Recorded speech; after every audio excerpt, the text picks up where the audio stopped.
Thank you very much indeed. Hello, I'm Alexander Armstrong, and this is Pointless, the quiz show where the lower the score, the better the odds of winning. Let's meet today's players. So, welcome back, Ian and Nick. You were on the show last time. Everyone gets 2 chances to reach our Pointless final. This is your second and final chance. Remind us how you did last time. I'm laughing. I seem to remember. Do we have to remind Go on, remind us how we did. Tactically, we went out on the first round. Very clever, very shrewd. We didn't want them to think that we were clever. No. And then we'll hit them. Yeah. We fool the audience. Yeah. OK, you're going to hustle us. Yeah. What was it that did for you last time? The question. Yes. The Maverick question. Yes. TV detectives. Listen, better luck. I think you're going to go all the way to round 2. That's my prediction for this afternoon. And welcome to Rob and Julie. How do you two know each other? I met Rob when I was 17. We went out for 5 years, got engaged, planned the wedding, split up. What? And now we're best friends. And Rob introduced me to my husband on a blind date. What's true? just the age-old story, isn't it? Yeah. God, I've heard that. I've had a quid for every time I heard that story. Hang on. So you're best friends? Yeah. Were you? I bet you weren't best friends after that engagement was broken off. How long? Well, I moved to Manchester, so I didn't see him for a couple of years. But we were best friends when I got back, weren't we? Sort of. Yeah. That's good. It's great to have you on the show. Very best of luck. I look forward to hearing a bit more about all of that throughout the show. And welcome to Tom and James. How do you two know each other? We're good friends. We've known each other for about 5 years from when we used to work at a credit card company together. We used to work in the collection side of it, so... That's bringing in the debts, sending in the heavies. We weren't selling, we were collecting the money. Wow. But you don't do that anymore? No. No. I'm delighted to hear that. Anyway, welcome to the show. Very best of luck this afternoon. And welcome back to Carl and Lee. You were also on the show last time. Remind us how you did. We lost in the head-to-head. Not lost in the head-to-head. You won all the way up to the head-to-head. We won 2 rounds previously. You did incredibly well. I think this afternoon you're going to go all the way. All the way to the big money final. That's my hunch. Anyway, we'll find out more about all of you throughout the show. There's just one more person for me to introduce, of course. He's a compulsive collector of obscure knowledge. He is my pointless friend. It's Richard. Hello. Great show today. We've got 2 very good returning pairs, I think. Other than the fact that Ian is a teacher, and thus far in this series, they have not covered themselves in glory, the teaching profession. Speaking of which, question 2 on today's show. It's one of those classic questions that everybody over 50 who went to school when they actually taught you things is going to be brilliant at. And everybody under 50, where essentially all we had to do is draw pine cones, are going to be very, very bad at it. So it's going to split the audience. So I'm guessing it's not a pine question. It's not a pine cone cone question. That's question 3, is draw a pine cone. Right. Wow. Very good. What a show. We've put all our questions to 100 people before the show, but this is pointless, so we are after the obscure answers that those 100 people didn't get. Stay in the game with a chance to win our jackpot. All our players need to do is score as few points as they possibly can, but what everyone's trying to do, of course, is find a pointless answer. That's an answer that none of our 100 people gave, and each time that happens, we will add 250 quid to today's jackpot. Nobody won the jackpot last time, so we add another £1,000 to that, so today's jackpot starts off at £4,750. Right, let's play Pointless.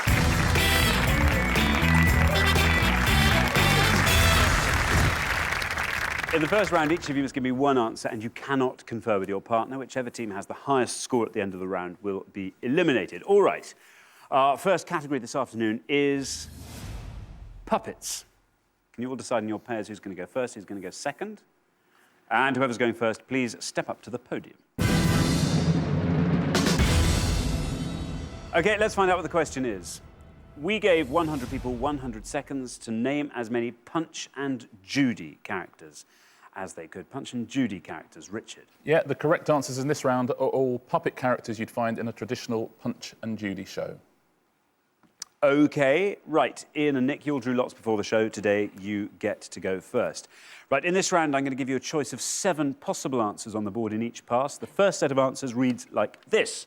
Policeman, Dr.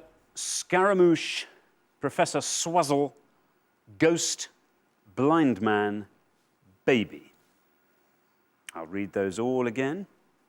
Policeman, Doctor, Scaramouche, Professor Swazzle, Ghost, blind man, baby. I can tell you that at least one of those answers is pointless. You must be very careful because there is at least one incorrect answer amongst those as well. Pick one of those and you will score the maximum 100 points. Ian. Used to frighten me when I was little. Punch and Judy. All of them. All of them. All of them. Yeah. I will go for the most frightening, the ghost. The ghost. OK, let's see if it's the correct answer, and if it is, let's see how many people said it. Ghost.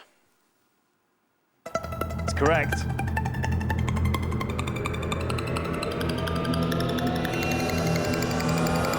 Oh, brilliant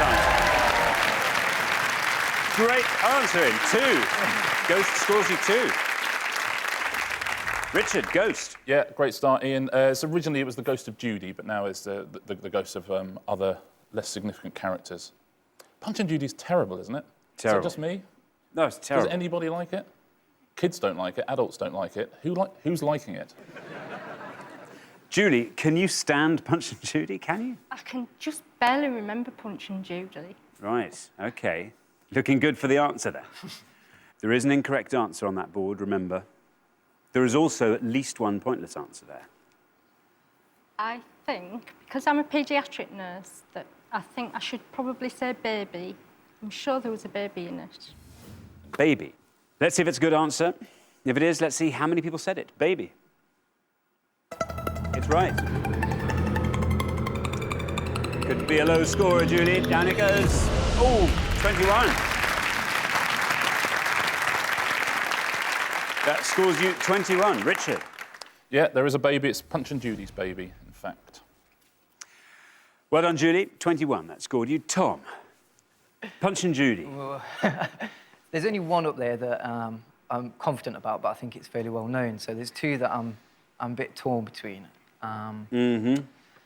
But I've been thinking, I think I'm going to go for Scaramouche. You're going to say Scaramouche. I am. Apart from in a Queen song that we all know, how well do you know Scaramouche? Not well at all. There's just 2 that I think potentially are, and I think I'm going to go for that one. You're going to go I'm for going to risk it. I'm going to go Scaramouche. All right, well, let's see if it's right, and if it is, let's see how many people said it. Scaramouche. It's right.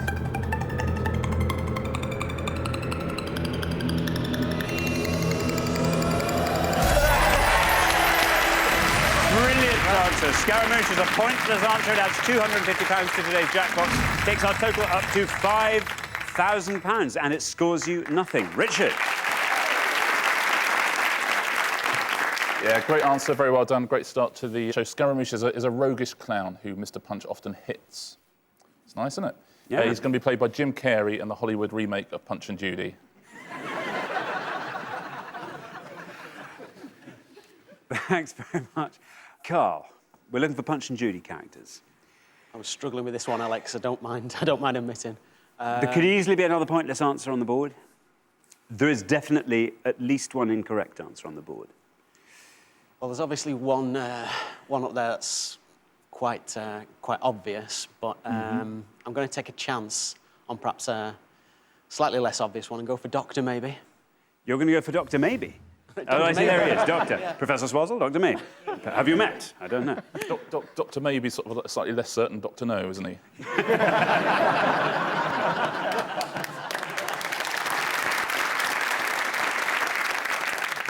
There he is, Doctor. Second one on the list. Let's see if it's a correct answer, and if it is, let's see how many people said it. It's a Dr. Maybe. There he is, second on the list. Let's see if he's a correct answer. If he is, how many people said it? Doctor.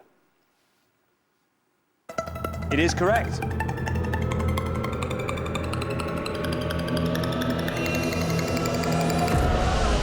Three.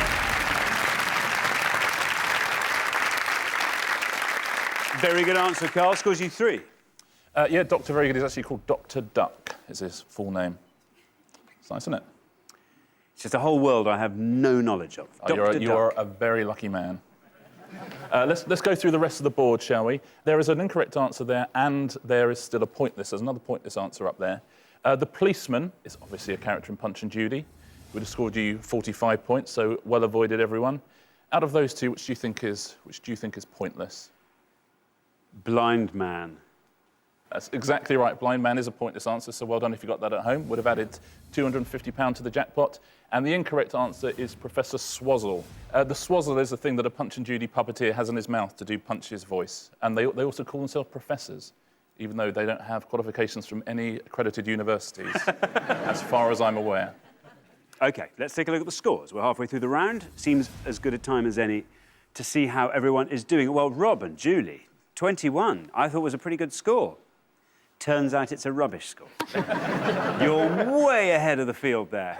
Carl and Lee, not bad on 3. Ian and Nick, not bad on 2. Tom and James, fantastic pointless answer there. Right, we're going to come back down the line. Can the second players please take their places at the podium? OK, we're going to put 7 more answers on the board. We are looking for Punch and Judy characters. And we have got Signor Bologna, Toby the dog, Crocodile, Pretty Polly, Hangman, Clown, Finnegan. OK, I'll just read those again. Signor Bologna, Toby the dog, Crocodile, Pretty Polly, Hangman, Clown, Finnegan. OK, again, I can tell you there is at least 1 pointless answer and there is at least 1 incorrect answer. Lee, Carl did very well, scored 3 for you in the first pass.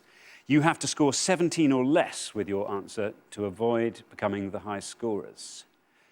How good's your Punch and Judy? I know Punch and Judy, and that's about it, I think. Yeah, tough, isn't it? Yeah. I do think I remember seeing a crocodile in it, so that's what I'm going to go for. OK, crocodile, you're going to say. There it is, 3rd on the list. That complete punt, you think you've seen a crocodile? I think so, yeah. In Punch and Judy, not Punch just and on Judy. Yeah. in a zoo or whatever. Blackburn, though. Plenty of those around. A few snappy people. Certainly, yeah. There's your red line. Come below that red line, you're through to the next round. Let's see if crocodile gets you down there, and if it's a correct answer. How many people said crocodile? It's right.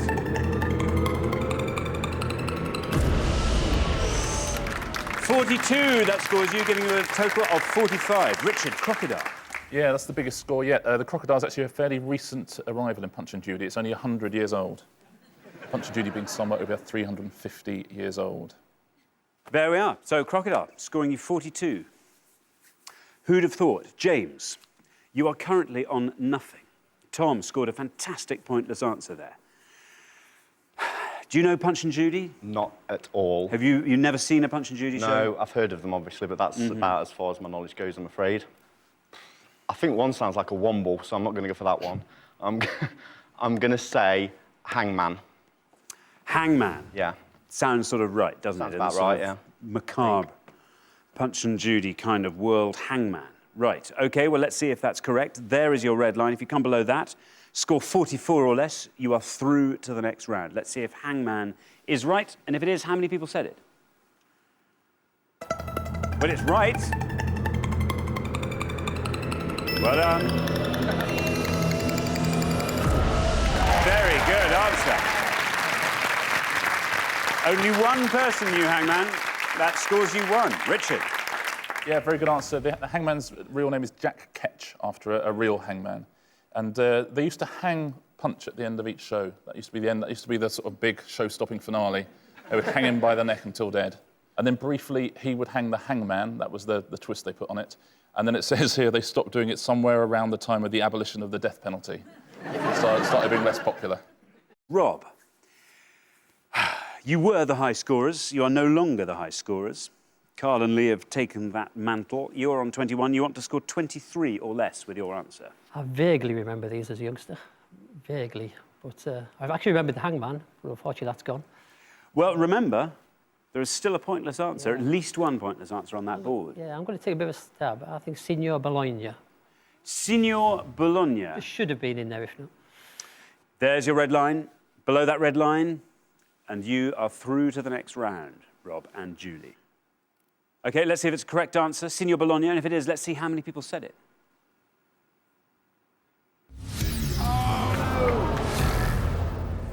Unfortunately, that is an incorrect answer, which scores you the maximum of 100 points, taking your total up to 121. Richard. Yeah, sorry, Rob. Signor Bologna was the first ever puppeteer to do a Punch and Judy show in London in 1662, which is recorded in Samuel Pepys' diary. As rubbish. Yeah. 9th of May, saw Punch and Judy. Terrible. won't last. OK, thank you very much. So we're looking for Punch and Judy characters. Now, Nick and Ian, good news is you're through to the next round. No matter what you score, you are still through to the next round. Even if you score 100 points, you still won't overtake Rob and Julie. So, Nick, bearing all that in mind, at least one of the incorrect answers has gone from the board. There's got to be a pointless in there somewhere. See if you can find it and add 250 quid to the jackpot. I have never, ever seen Punch and Judy. I know it's a sickening fact, but I'm going to go with Pretty Polly. Could very well be Pretty wrong. Polly. OK, let's see if it's a pointless answer, maybe. Well, let's see if it's correct and how many people said it. Pretty Polly. It's right.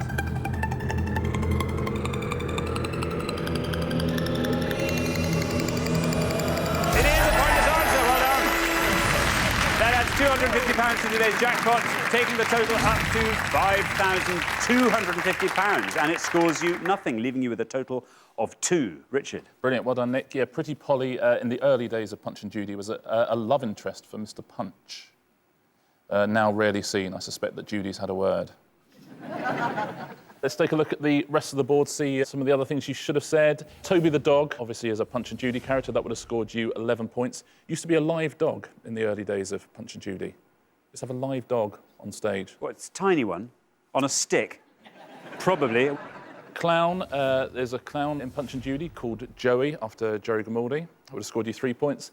And Finnegan, do you think that's incorrect? Or No, do you think there's a famous Judy Finnegan. I think that's probably where you've gone. Yeah, you know, we have to own up. Yeah, Judy Finnegan, obviously that's an incorrect answer, would have scored you 100 points. OK, thank you very much, Richard. So at the end of round 1, the losing pair with the highest score, I'm sorry, it's Rob and Julie. Oh, dear. Punch and Judy, not the category you wanted at all. Not all puppets, probably, for that matter. The entirety of the puppet repertoire. What would you have liked to have come up, Rob? Oh, sport, probably. Julie? Something to do with words, maybe. The English language. English language. Well, we'll be seeing you again next time, because, of course, everyone gets 2 shots at Pointless. But thanks very much for playing. You've been great contestants. Thank you. But for the remaining 3 pairs, it's now time for round 2.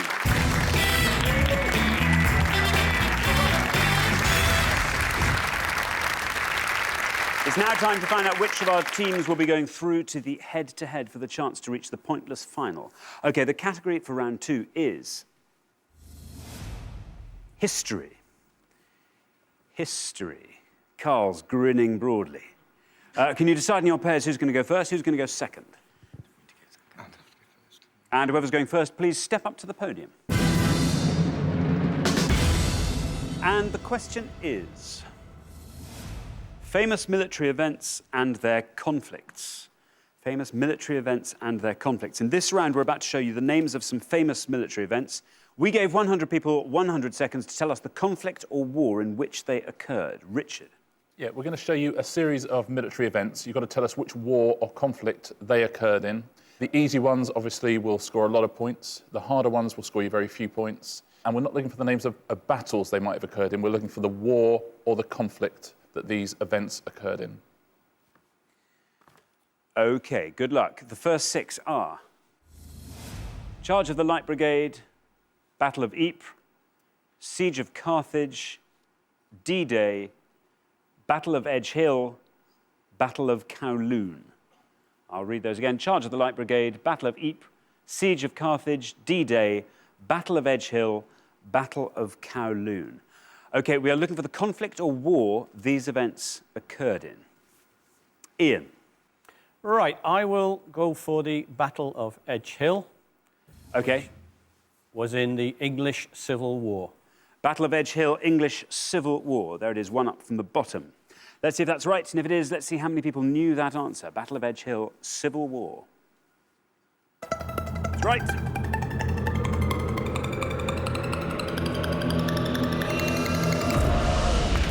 Good answer, Ian.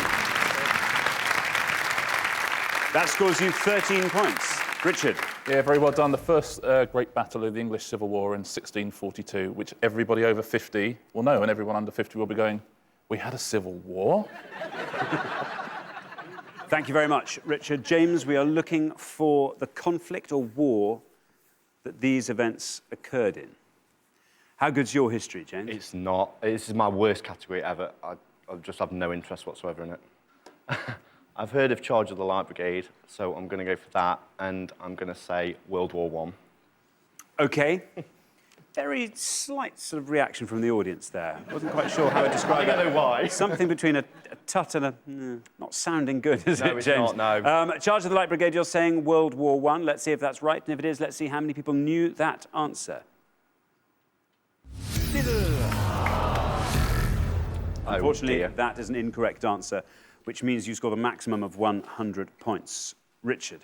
Yeah, the over 50s now throwing things at the television screen. I won't say where it did occur, just in case Carl and Lee want to have a go. Carl. We are looking for the conflicts or wars that these famous military events took place in. Carl, how good, your history's pretty good, isn't it? Well, I do know where Charge of the Light Brigade was, but I think that might score quite highly, so I'm going to go for one which I hopefully will score a little less. OK. Although I'm not 100% sure, but I think the Battle of Ypres might have been World War I. Battle of Ypres, World War I. OK, well, let's see if that's correct. And if it is, let's see how many people knew that answer.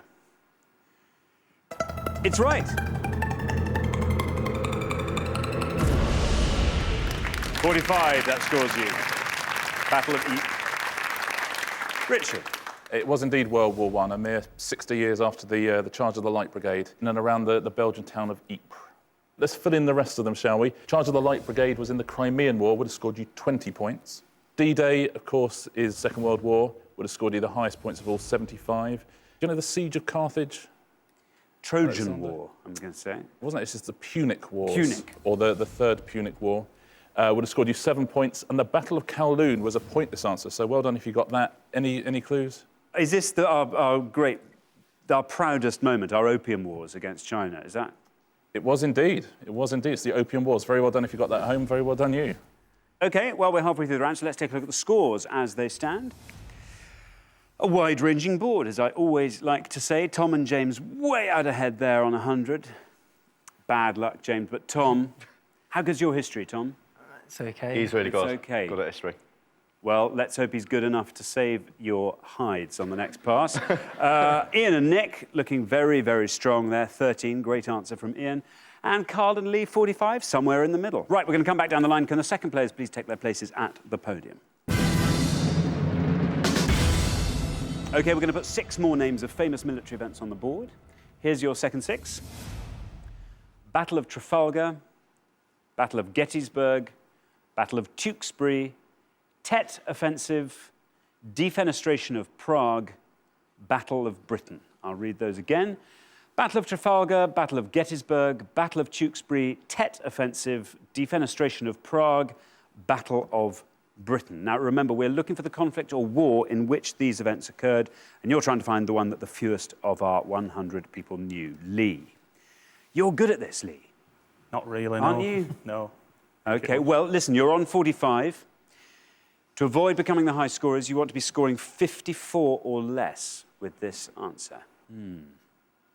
Battle of Britain, word of that. Yes. World War II. OK, here's your red line.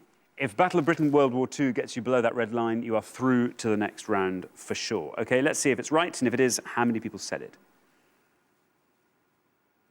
It's correct. 67 people said that. Yeah, it was, of course, summer and autumn 1940. Never have so many points been scored by so many people in so few questions, Carl and Lee. And that gives you a total of 112. Tom, your moment of glory. You are currently on 100. The high scorers are now Lee and Carl on 112. If you score 11 or less, you are definitely through to the next round. I can see which ones would be the obscure ones, but they're too obscure for me as well, so... Right. I'm going to have to go for Battle of Gettysburg, part of the American Civil War. OK, Battle of Gettysburg, you're saying American Civil War. Here comes your red line. If you get below that, you are definitely through to the next round. Gettysburg, American Civil War. Let's see if that's right, and if it is, how many people said it? It is correct.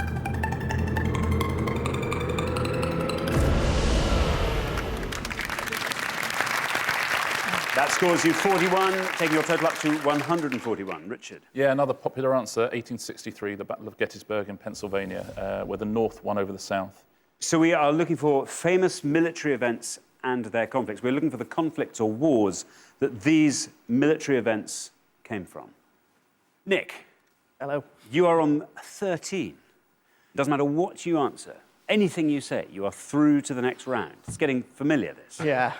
Again, very lucky. I'm struggling big styly. I knew two, and that was those two. So I'm going to go with a complete guess, so don't laugh. Battle of Tewkesbury, War of the Roses. Battle of Tewkesbury, War of the Roses. Ian is making the face of someone who goes, oh, my goodness. Battle of Tewkesbury, War of the Roses, you're saying. Let's see if that's a correct answer. If it is, let's see how many people said it. It's right.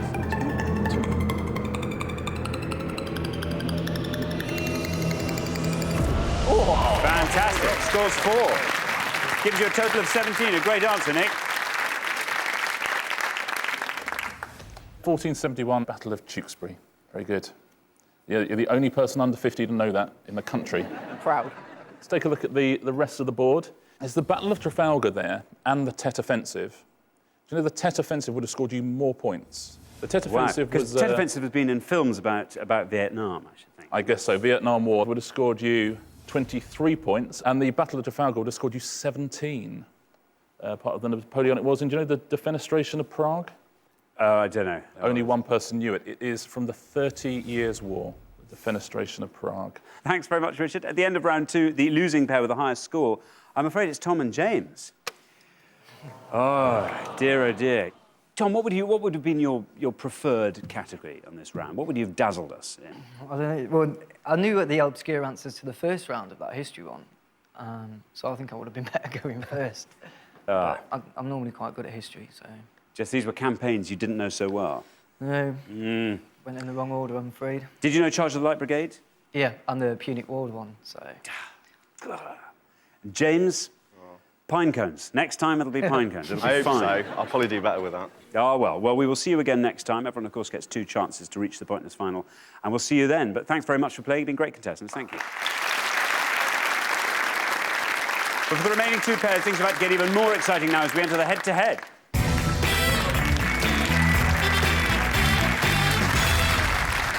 So we've already said goodbye to 2 teams. Now it's time to find out which of our remaining pairs will be playing for today's jackpot, which currently stands at £5,250.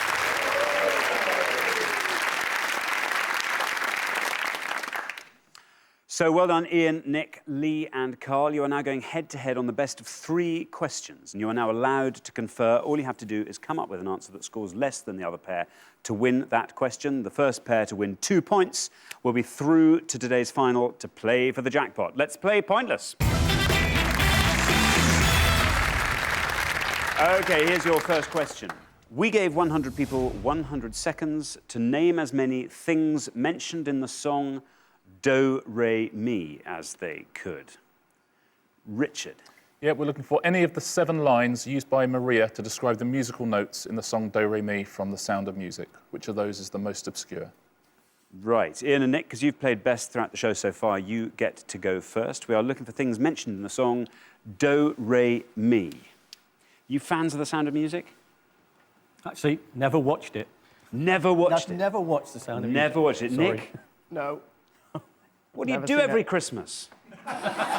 Watch The Great Escape. Yeah. Oh, the other side. Yes, of course, there are several channels on the telly, aren't there? Yes. We're looking for things in the song Do, Re, Mi. This is going to be hilarious. 2 people who pride themselves on never having seen The Sound of Music. I shall go for La, a note to follow. So. OK, La, a note to follow. Sounds like a character from Punch and Judy, doesn't it? La, a note to follow. So, say Ian and Nick. Lee and Carl. You 2, for me, epitomise fans of Julie Andrews and The Sound of Music. You know the words to this song. I do. I don't. No. Yes, you do. Come on. You do. Come on. You're right going with what I say then? You go for whatever you're going to say, yeah. All right. OK. I'd like to say tea, a drink with jam and bread. believe they say. Tea? I believe it's a drink with jam and bread. I could be wrong. That's what you're saying. OK, let's take those answers in the order they've been given. Ian and Nick have given me a note to follow so. Let's see if that's correct, and if it is, how many people said it. Well, it's right.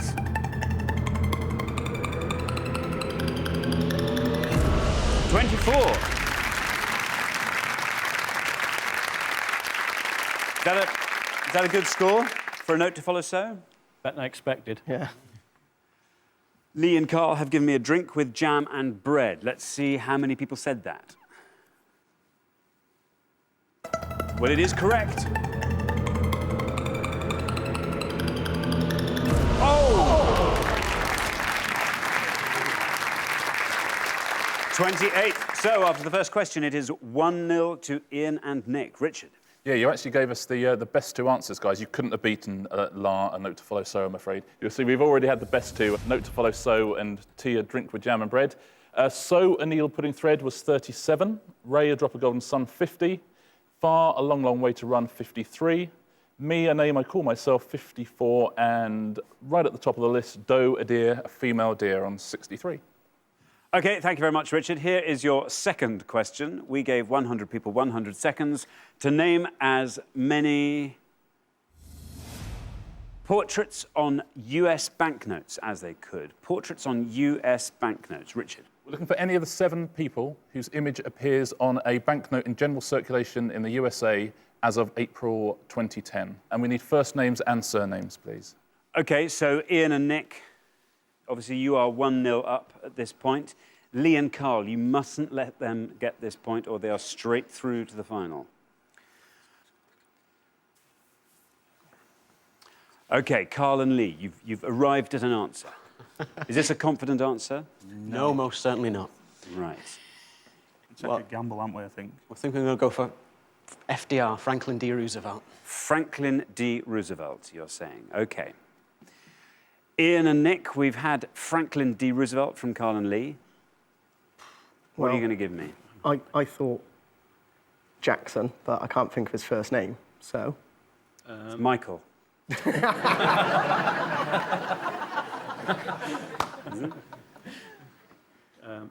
Right, I'm going for one. I think it's on the $100 bill.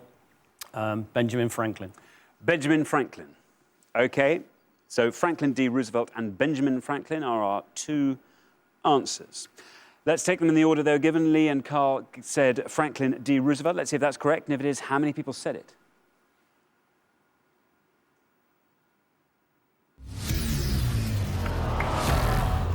Bad luck. I'm afraid that's an incorrect answer, which means that Ian and Nick merely have to get this right to be through to the final.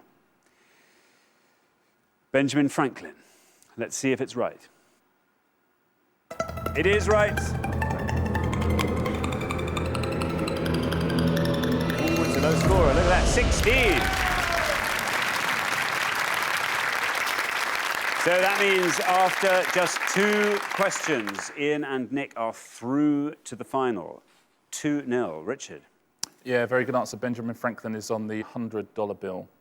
Hence the hip-hop expression, it's all about the Benjamins. Know that? That's where it comes from. Yeah, all about the Benjamin Franklins. I always wonder when they say that to me.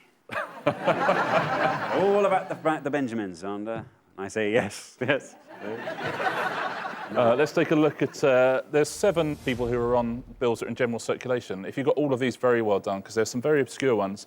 Alexander Hamilton, who was the first Secretary of the Treasury, he's on the $10 bill. Ulysses S. Grant is on the 50. It was Andrew Jackson rather than Michael, and would have scored you 1 point, so it would have been a very good answer. Jefferson is on the very rare $2 bill. Thomas Jefferson would have scored you 3. Benjamin Franklin there on the $100 bill would have scored 16. Abraham Lincoln is on the $5 bill, would have scored you 37. And, of course, George Washington, who's on the dollar bill, and would have scored you 43 points. Very good. Well, Carl, Lee, you've come through to the head-to-head, not once, twice. Sadly, you get nothing for that, apart from just the kudos of having come through to the head-to-head, not once, but twice. But it's been fabulous having you on the show. I'm so sorry that you haven't managed to get through to the final. But great contestants. Thanks very much for coming. But for Ian and Nick, it's now time for our pointless final and the chance to win £5,250. So, congratulations, Ian and Nick. You've fought off all the competition and you have won our coveted pointless trophy.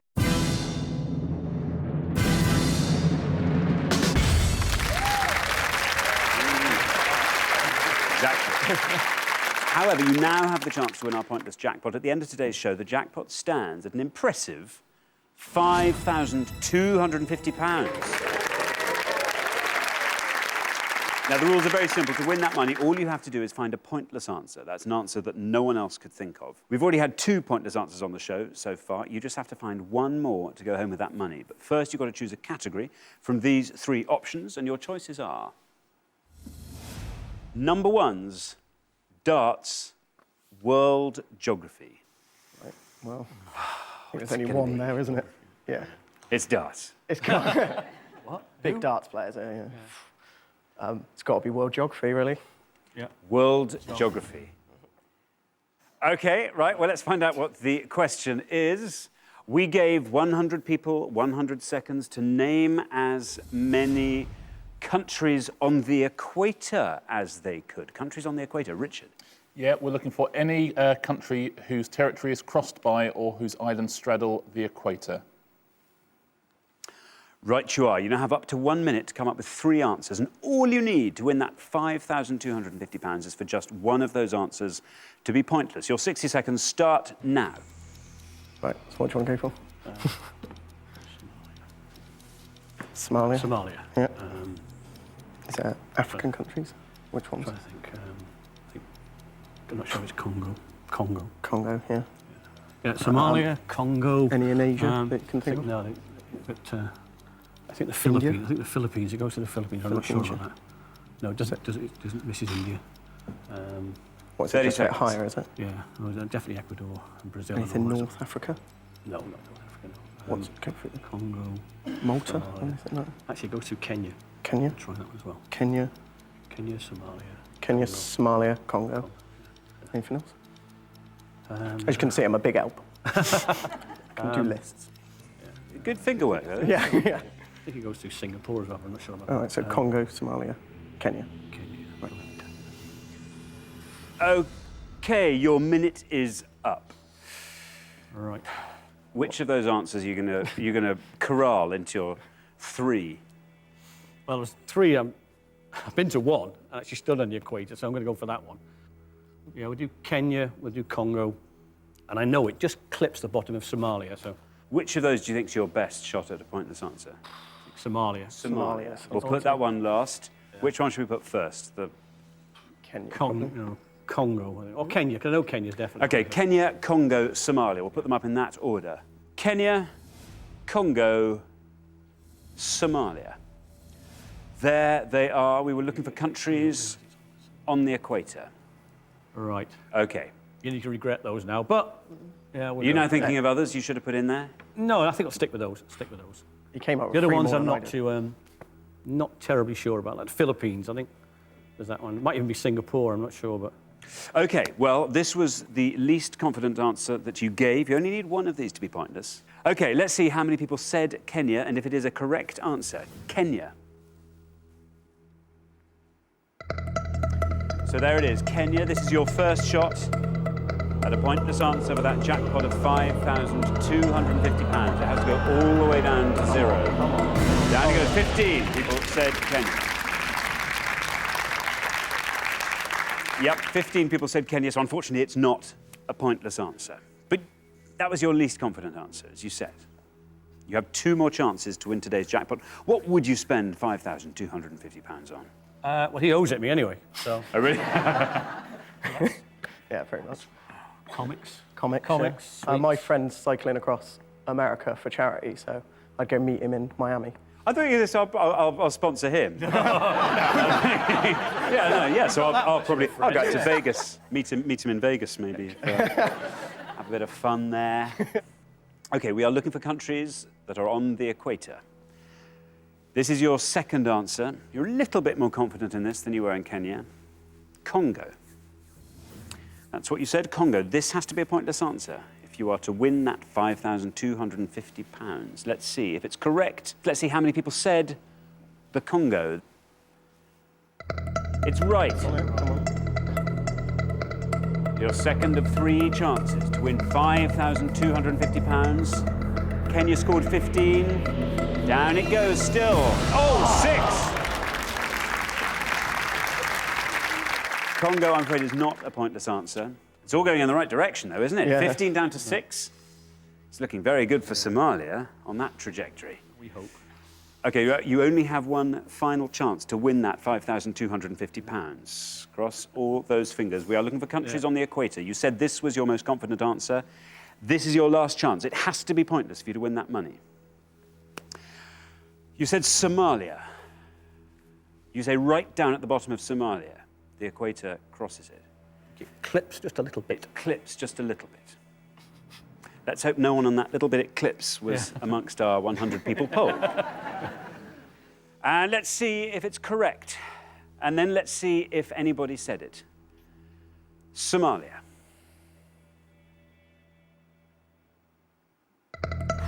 Well, it's right. Come on. It's right. We had 15 with Kenya. We had 6 with Congo. This has to go all the way down to nothing for you to win that £5,250. Down it goes. Oh, no! Oh, bad luck. Oh, no, it's a brilliant answer, Somalia. Unfortunately, you didn't manage to find that all-important pointless answer, so you don't win today's jackpot of £5,250. So that rolls over to the next show, but you have been fantastic, and you do get to take home our pointless trophy. Brilliant. Richard, what answers should they have gone for? Well, there were 3 very good answers. You'd have had to dig pretty deep to get the pointless ones. There are 3 pointless answers here. Any of these would have won you the money. There's an island group in the Pacific. Kiribati would have won you the money. The Maldives would have won you the money. It's on the equator. And the smallest country in Africa, Sao Tome and Principe, also would have won you the jackpot. Yeah. Did think those. I said all 3. Yeah. Yeah. Whilst I was listing. Does that make it any easier seeing them there? No. I would have liked to see what the Philippines was, actually, because I thought that was another one I was going to go. It's not on the equator. Oh, well, good job I didn't say it. Then, Good job. Dear, oh dear. Well, unfortunately, we have to say goodbye to Ian and Nick, but you have been fantastic, great contestants, wonderful having you on the show, and you have atoned for all the other teachers we've had on the show by performing fantastically well right the way through to the final. Sorry you didn't win the jackpot, but thank you very much for playing. So nobody's won our jackpot today, so it rolls over, which means on the next show we'll be playing for £6,250.